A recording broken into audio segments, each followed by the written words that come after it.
Very good morning, students. Welcome to our online class for subject chemistry, chapter number 3. And the topic today we are taking is elements and compound. The important points you have already discussed in chapter number 1 and chapter number 2. So I am taking only the important topic, the significant topics from chapter number 3 because it's all repetition. So today we will begin with the topic that is atoms and molecule. Dear children, you have already studied in chapter number 1 that the universe, the whole world, everything, whether it is a living thing, whether it is a non-living thing, whether it is any biological molecule, biological organism, plants and animal, they all are made up of very small particles, and these particles are called as atoms. You have read about atom, and I too had explained you many times that atom is the smallest particle of an element that can take part in a chemical reaction and that may or may not exist independently. Okay, as in case of inert gases and metals, the atoms exist independently, but in different non-metals, but in different elements, they combine together. They may or may not exist independently. Then I told you that everything around us is also exist in 3 states of matter, that is solid, liquid and gas. And these matter, they unite together. These matter, whether they are solid, liquid or gas, they exist either in the form of compounds or mixtures. When we talk about compounds or when we talk about some substances, then sometimes these atoms combine together either in fixed ratio or in unfixed ratio or in any different proportion to form different compounds and different mixtures.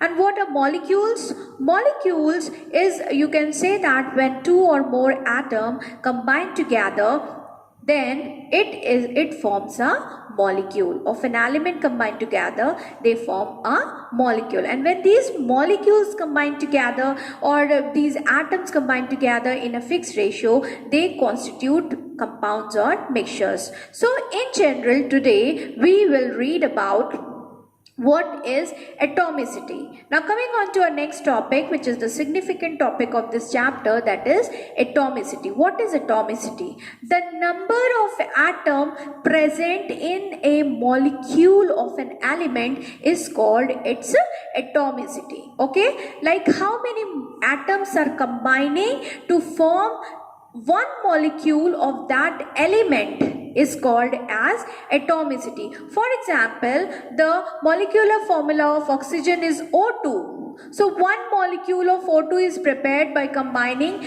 2 atoms of oxygen, and that is why its atomicity is 2. Similarly, if we take ozone, the molecular formula of ozone is O3. So how many oxygen atoms are combining? 3 oxygen atoms are combining. That is why to form one molecule of ozone gas, then its atomicity is 3. Similarly, let us take chlorine. Here Cl2, its molecular formula is Cl2. So how many chlorine atoms are combining? 2 chlorine atoms are combining to form one molecule of chlorine. So its atomicity is 2. So what is atomicity?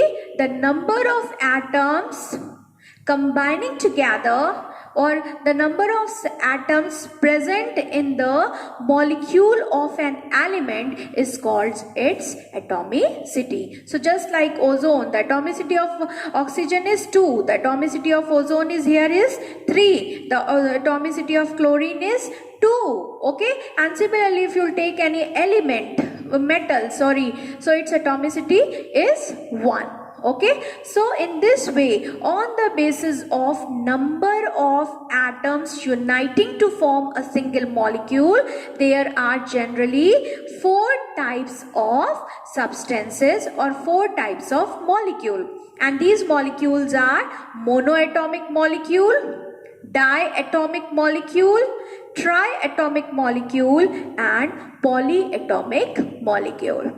Now heading towards what are monoatomic molecules. So monoatomic molecules, a molecule which is made up of only one atom, okay, which only जिसके molecule सिर्फ एक atom से बना होता है, that is called as monoatomic molecule. All the metals, okay, all the metals, all the inert gases, they do not need another atom to complete them.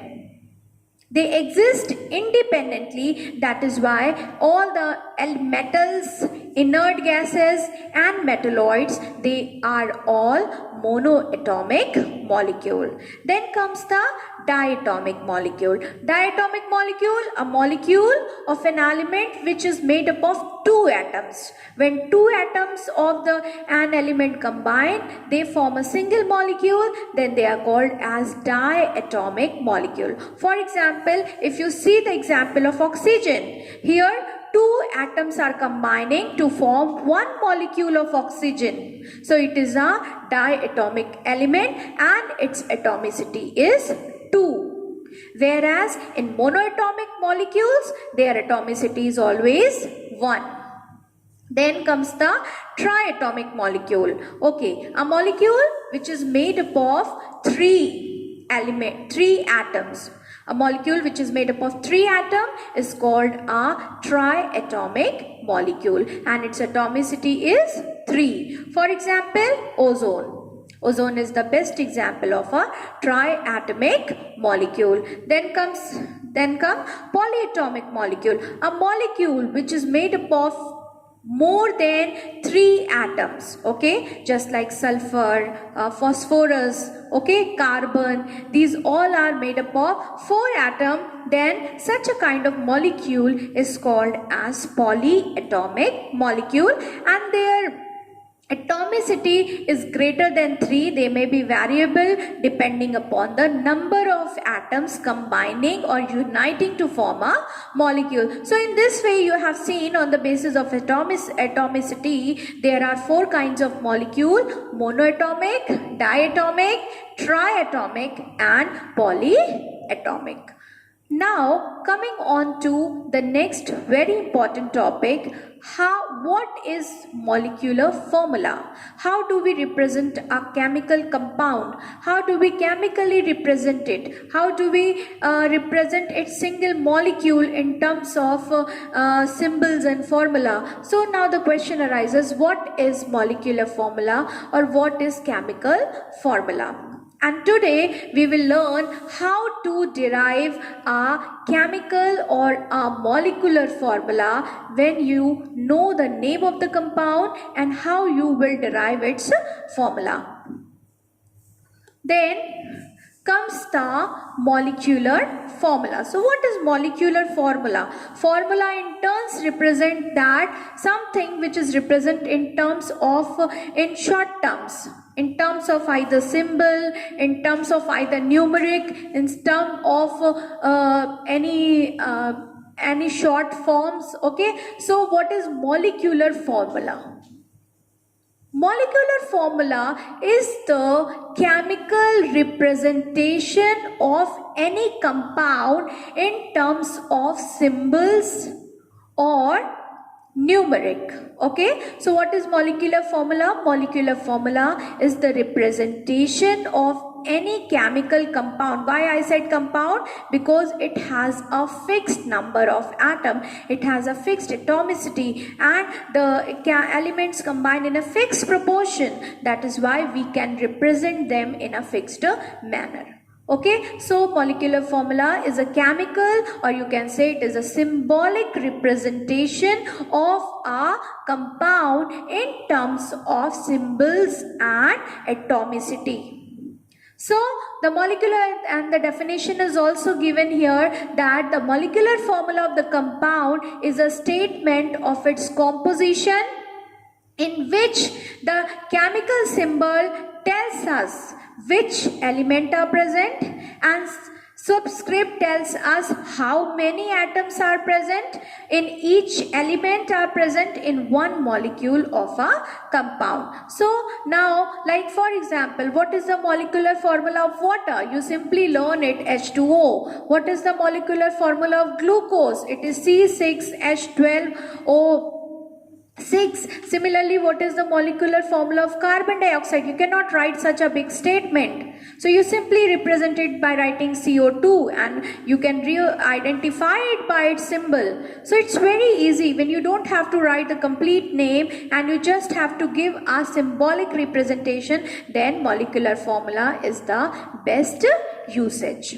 Now, what information do we get from the molecular formula? Let us take an example of water.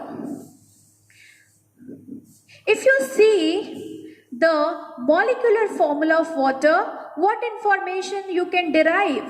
The first information, by watching it you can derive it. You can find out the symbols of the element, that how many elements are combining to form the water. So now you got, by seeing the molecular formula, you got to know that hydrogen and oxygen are the two elements which combine together to form the water. So the first thing you got to know about the name of the element.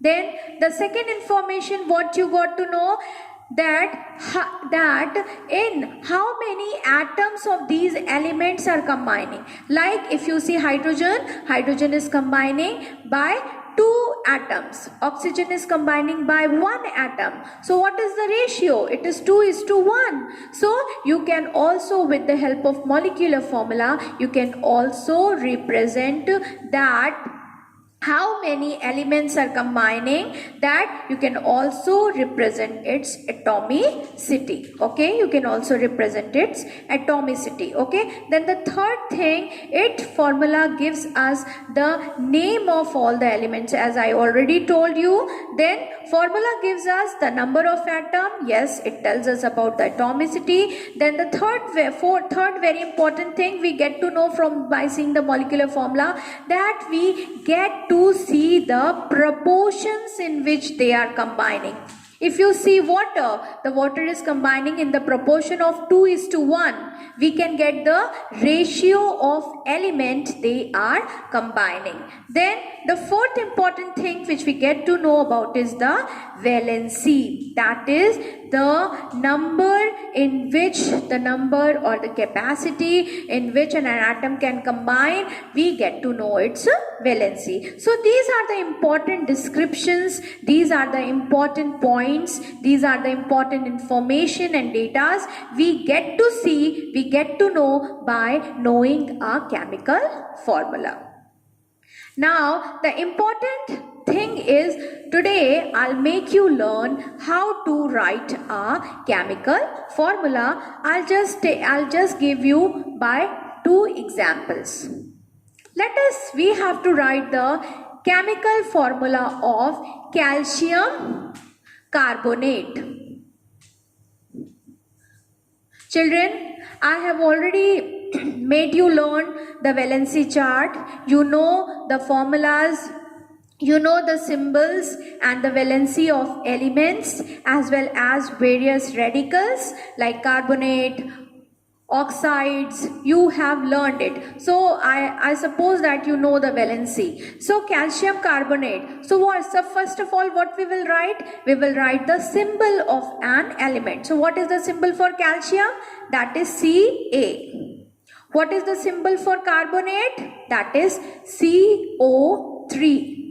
Now we will write its valency. We always write the valency at the top of the element. So what is the valency? Second step is writing the valency. What is the valency of calcium? That is 2. Now what is the valency of carbonate? That is also 2. After writing the valency, you will crisscross the valencies. You will crisscross. The valency of carbonate will crisscross with calcium, and the valency of calcium will crisscross with carbonate. So now what, after crisscross, what it becomes? It becomes Ca2 and CO3 whole twice. Now see, because both of them shows the common multiple and they can be easily divided by a common multiple by their HCF, highest common factor. So you can, these are the multiples of 2, so you can easily divide both of them to their lowest order. So it will get 2 ones are 2 and 2 ones are 2 and it become CaCO3. So what is the chemical formula for calcium carbonate? That is CaCO3. Okay, so once again I am repeating it. First of all, while writing a chemical formula, we just write the name of the element. For example, it is calcium carbonate. So there are two parts. One is calcium, another one is carbonate. So we will write their symbol calcium Ca and carbonate stands for CO3. The second step is, after writing the symbol, we will write their valency. The valency is always written at the top of the element. Okay, so what is the valency of calcium? It is 2. What is the valency of carbonate? It is also 2. Okay, now we will crisscross the valency. After crisscross, it becomes Ca2 and CO3 whole twice. Now, because they are of common multiple, they can be divided by a single common factor. So we will reduce them to their lowest term by dividing it and it becomes CaCO3. So the final formula for the chemical formula for calcium carbonate is CaCO3. Let us take one more example. Let us take of sodium oxide. Okay, here also two elements are there, sodium and a radical oxide. So what is the first step? We will write the symbol of an element. So what is the symbol for sodium? That is Na. And what is the symbol for oxide? That is O. Now the next step, we will superscript, we will write the valency of these elements at the top of the element. So what is the valency of sodium? That is 1 plus. And what is the valency of oxygen? That is 2. Okay, now what we will do? We will crisscross the valency like this. Now after crisscross, what it becomes? It becomes Na2 and O1. If the atomicity is 1, you don't need to write the number 1. Okay, it is understood if any element is written singly, it's automatically understood that its atomicity is 1. So you don't need to write 1. So now the chemical formula of sodium oxide become Na2O. So this is how you can write the chemical formula. Okay, so this was all about today's topic. We have learned two important topics from this chapter, that is atomicity and molecular formula. Hope you understand. By the time we meet again, it's time to say goodbye.